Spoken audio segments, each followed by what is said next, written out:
Estes são os decretos que você apresentará a Israel. Se você comprar um escravo hebreu, ele não poderá servi-lo por mais de 6 anos. Liberte-o no 7º ano, e ele nada lhe deverá pela liberdade. Se ele era solteiro quando se tornou seu escravo, partirá solteiro. Mas, se era casado antes de se tornar seu escravo, a esposa deverá ser liberta com ele. Se seu senhor lhe deu uma mulher em casamento enquanto ele era escravo, e se o casal teve filhos e filhas, somente o homem será liberto no 7º ano. A mulher e os filhos continuarão a pertencer ao senhor. O escravo, contudo, poderá declarar: amo meu senhor, minha esposa e meus filhos. Não desejo ser liberto. Nesse caso, seu senhor o apresentará aos juízes. Em seguida, o levará até a porta ou até o batente da porta e furará a orelha dele com um furador. Depois disso, o escravo servirá ao seu senhor pelo resto da vida. Quando um homem vender a filha como escrava, ela não será liberta como os homens.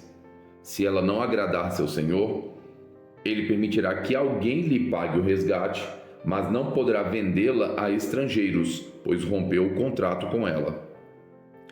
Mas se o senhor da escrava a entregar como mulher ao filho dele, não a tratará mais como escrava, mas sim como filha. Se um homem que se casou com uma escrava tomar para si outra esposa, não deverá descuidar dos direitos da primeira mulher com respeito à alimentação, vestuário e intimidade sexual. Se ele não cumprir alguma dessas obrigações, ela poderá sair livre, sem pagar coisa alguma.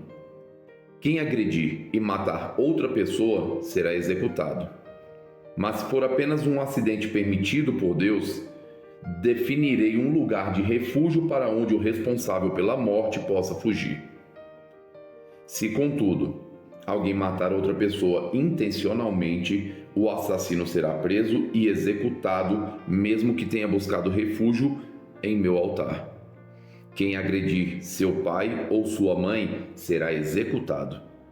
Quem sequestrar alguém será executado, quer a vítima seja encontrada em seu poder, quer ele a tenha vendido como escrava.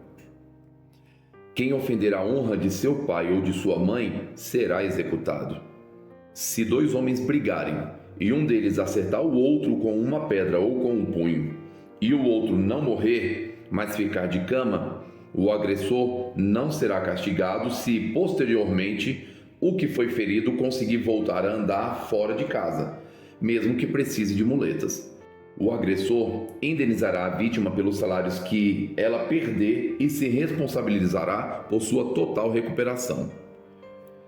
Se um senhor espancar seu escravo ou sua escrava com uma vara e, como resultado, o escravo morrer, o senhor será castigado.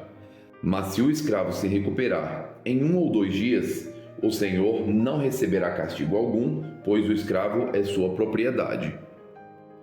Se 2 homens brigarem e um deles atingir por acidente uma mulher grávida e ela der à luz prematuramente, sem que haja outros danos, o homem que atingiu a mulher pagará a indenização que o marido dela exigir e os juízes aprovarem. Mas, se houver outros danos, o castigo deverá corresponder à gravidade do dano causado.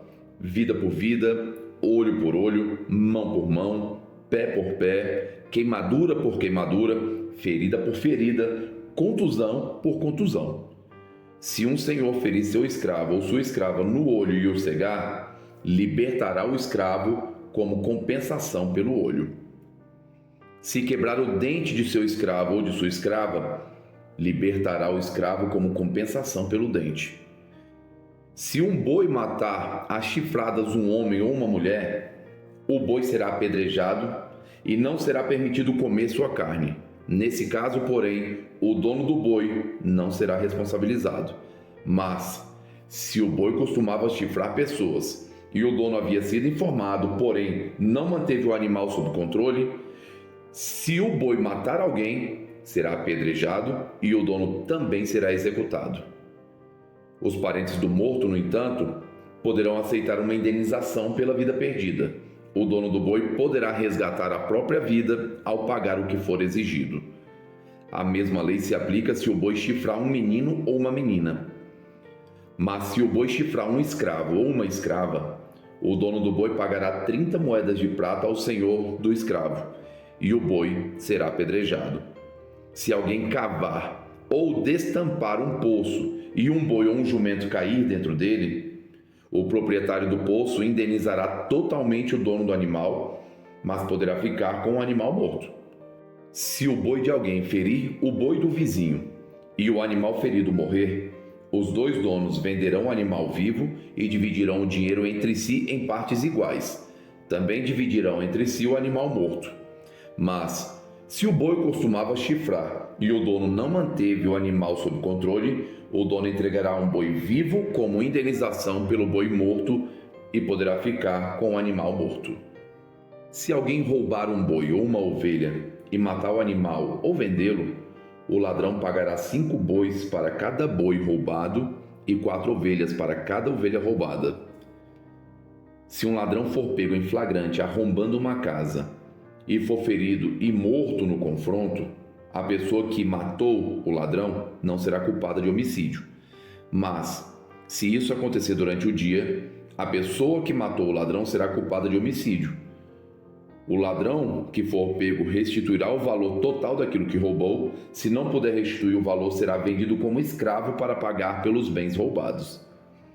Se alguém roubar um boi, um jumento ou uma ovelha e o animal for encontrado vivo em poder do ladrão, ele pagará o dobro do valor do animal roubado. Se um animal estiver pastando no campo ou na videira e o dono o soltar para pastar no campo de outra pessoa, o dono do animal entregará como indenização o melhor dos seus cereais ou de suas uvas. Se alguém estiver queimando espinheiros e o fogo se espalhar para o campo de outra pessoa e destruir o cereal já colhido, ou a plantação pronta para a colheita, ou a lavoura inteira, aquele que começou o fogo pagará por todo o prejuízo. Se alguém entregar valores ou bens a um vizinho para que este os guarde e eles forem roubados da casa do vizinho, o ladrão, se for pego, restituirá o dobro do valor dos itens roubados. Mas, se o ladrão não for pego, o dono da casa comparecerá diante dos juízes para que se determine se foi ele quem roubou os bens. Em qualquer caso de disputa entre vizinhos em que ambos afirmam ser donos de determinado boi, jumento, ovelha, peça de roupa ou objeto perdido, as duas partes comparecerão diante dos juízes e a pessoa que eles considerarem culpada pagará o dobro à outra. Se alguém deixar um jumento, um boi, uma ovelha ou outro animal sob os cuidados de outra pessoa e o animal morrer, for ferido ou levado embora e ninguém vir o que aconteceu, a pessoa que estava cuidando do animal fará diante do Senhor um juramento de que não roubou o animal. O dono aceitará o juramento e não será exigido pagamento algum. Mas se o animal for roubado do vizinho, ele indenizará o dono. Se tiver sido despedaçado por um animal selvagem, o que restou da carcaça será apresentado como prova e não será exigido pagamento algum. Se alguém pedir um animal emprestado ao vizinho e o animal for ferido ou morrer na ausência do dono, a pessoa que pediu o animal emprestado indenizará o dono totalmente. Mas se o dono estiver presente, não será exigido pagamento algum. Também não será exigida indenização alguma se o animal tiver sido alugado, pois o valor do aluguel cobrirá a perda. Se um homem seduzir uma moça virgem que não esteja comprometida e tiver relações sexuais com ela, pagará à família dela o preço costumeiro do dote e se casará com ela. Mas se o pai da moça não permitir o casamento, o homem lhe pagará o equivalente ao dote de uma virgem. Não deixe que a feiticeira viva. Quem tiver relações sexuais com um animal certamente será executado. Quem sacrificar a qualquer outro deus além do Senhor será executado. Não maltrate nem oprima os estrangeiros. Lembre-se de que vocês também foram estrangeiros na terra do Egito. Não explore a viúva nem o órfão. Se você os explorar e eles clamarem a mim, certamente ouvirei o seu clamor. Minha ira se acenderá contra você e o matarei pela espada. Então sua esposa ficará viúva e seus filhos ficarão órfãos. Se você emprestar dinheiro a alguém do meu povo que esteja necessitado, não cobre juros visando lucro, como fazem os credores. Se tomar a capa do seu próximo como garantia para um empréstimo, devolva-a antes do pôr do sol. Talvez a capa seja a única coberta que ele tem para se aquecer. Como ele poderá dormir sem ela? Se não a devolver e o seu próximo pedir socorro a mim, eu o ouvirei, pois sou misericordioso. Não blasfeme contra Deus, nem amaldiçoe as autoridades do seu povo. Quando entregar as ofertas das colheitas, do vinho e do azeite, não retenha coisa alguma. Consagre a mim seu primeiro filho, também entregue a mim os machos das primeiras crias das vacas, das ovelhas e das cabras. Deixe o animal com a mãe por 7 dias e no 8º entregue-o a mim. Vocês serão meu povo santo, por isso não comam a carne dos animais despedaçados e mortos por feras no campo. Joguem a carne para os cães. Não espalhe boatos falsos. Não coopere com pessoas perversas, sendo falsa testemunha. Não se deixe levar pela maioria na prática do mal. Quando o chamarem para testemunhar em um processo legal, não permita que a multidão o influencie a perverter a justiça. E não incline seu testemunho em favor de uma pessoa só porque ela é pobre.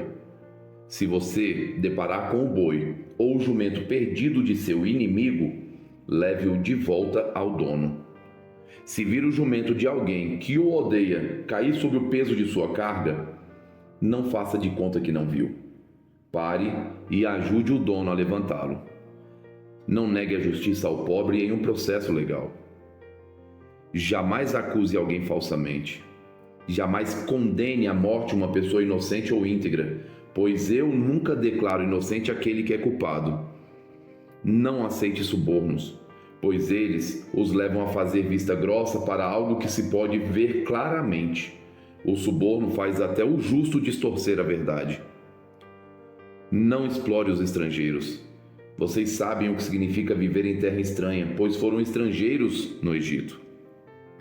Plantem e colham os produtos da terra por 6 anos, mas no 7º ano, deixem que ela se renove e descanse sem cultivo. Permitam que os pobres do povo colham o que crescer espontaneamente durante esse ano. Deixem o resto para servir de alimento aos animais selvagens. Façam o mesmo com os vinhedos e os olivais. Vocês têm 6 dias da semana para realizar suas tarefas habituais, mas não devem trabalhar no 7º. Desse modo, seu boi e seu jumento descansarão, e os escravos e os estrangeiros que vivem entre vocês recuperarão as forças. Prestem muita atenção em todas as minhas instruções. Não invoquem o nome de outros deuses, nem mesmo mencionem o nome deles. A cada ano, celebrem 3 festas em minha honra. Primeiro, celebrem a festa dos pães sem fermento. Durante 7 dias, o pão que vocês comerem será preparado sem fermento, conforme eu lhes ordenei. Celebrem essa festa anualmente no tempo determinado, no mês de Abibe, pois é o aniversário de sua partida do Egito. Ninguém deve se apresentar diante de mim de mãos vazias. Celebrem também a festa da colheita, quando me trarão os primeiros frutos de suas colheitas. Por fim, celebrem a festa da última colheita no final da safra, quando tiverem colhido todos os produtos de seus campos. A cada ano, nessas 3 ocasiões, todos os homens de Israel devem comparecer diante do soberano, o Senhor. Não ofereçam o sangue de meus sacrifícios com pão que contenha fermento, e não guardem até a manhã seguinte a gordura das ofertas da festa. Quando fizerem a colheita, levem à casa do Senhor seu Deus o melhor de seus primeiros frutos. Não cozinhem o cabrito no leite da mãe dele. Vejam, eu enviarei um anjo à sua frente para protegê-los ao longo da jornada e conduzi-los em segurança ao lugar que lhes preparei. Prestem muita atenção nele e obedeçam suas instruções. Não se rebelem contra ele, pois é meu representante e não perdoará sua rebeldia. Mas se tiverem o cuidado de lhe obedecer e de seguir todas as minhas instruções, serei inimigo de seus inimigos e farei oposição aos que se opuserem a vocês.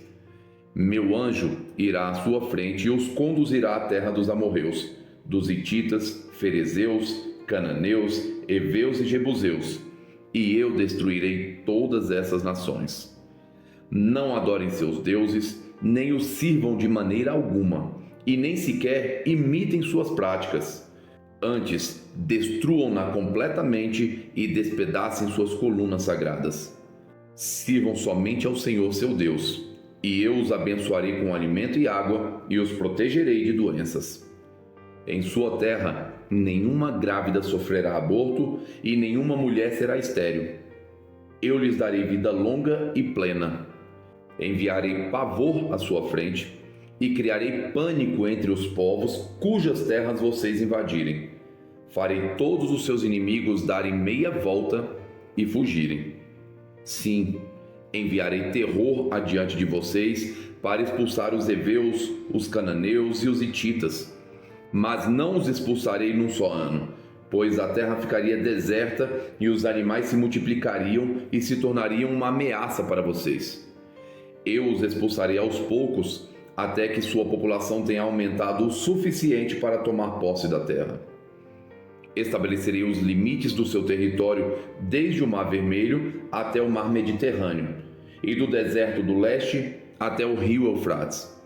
Entregarei em suas mãos os povos que hoje vivem na terra e os expulsarei de diante de vocês.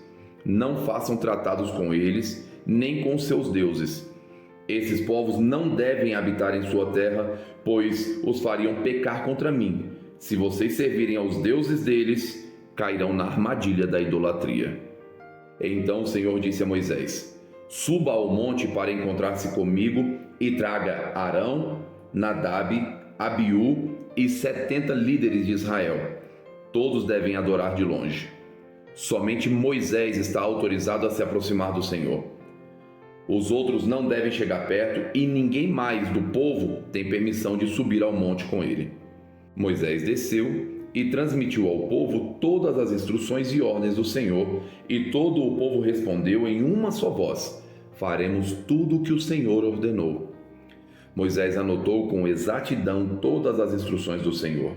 Logo cedo, na manhã seguinte, levantou-se e construiu um altar ao pé do monte. Também ergueu 12 colunas, uma para cada tribo de Israel.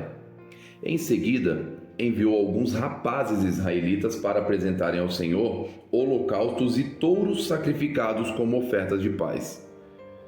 Moisés colocou em vasilhas metade do sangue desses animais e aspergiu a outra metade sobre o altar. Depois, pegou o livro da aliança e o leu em voz alta para o povo. Mais uma vez, todos responderam: Obedeceremos ao Senhor, faremos tudo o que ele ordenou. Moisés pegou o sangue das vasilhas, aspergiu-o sobre o povo e declarou: Este sangue confirma a aliança que o Senhor fez com vocês quando lhes deu essas instruções. Depois, Moisés, Arão, Nadab, Abiú e os 70 líderes de Israel subiram ao monte, onde viram o Deus de Israel, e sob os pés dele havia uma superfície azulada, como a safira, e clara como o céu. E, embora esses nobres de Israel tenham visto Deus, ele não os destruiu, e eles participaram de uma refeição na presença dele. Então o Senhor disse a Moisés: Suba ao monte para encontrar-se comigo. Fique lá, e eu lhe darei tábuas de pedra, nas quais gravarei a lei e os mandamentos para ensinar ao povo. Moisés e seu auxiliar Josué partiram e subiram ao monte de Deus. Esperem aqui até voltarmos, disse Moisés aos líderes. Arão e Hur ficarão com vocês. Quem tiver algum problema para resolver durante a minha ausência, poderá consultá-los. Então Moisés subiu ao monte e a nuvem cobriu o monte.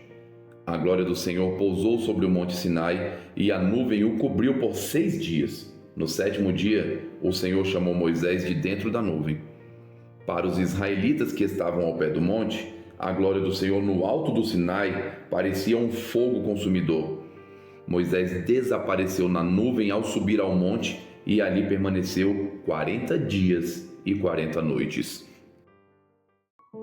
Curta, comente e compartilhe.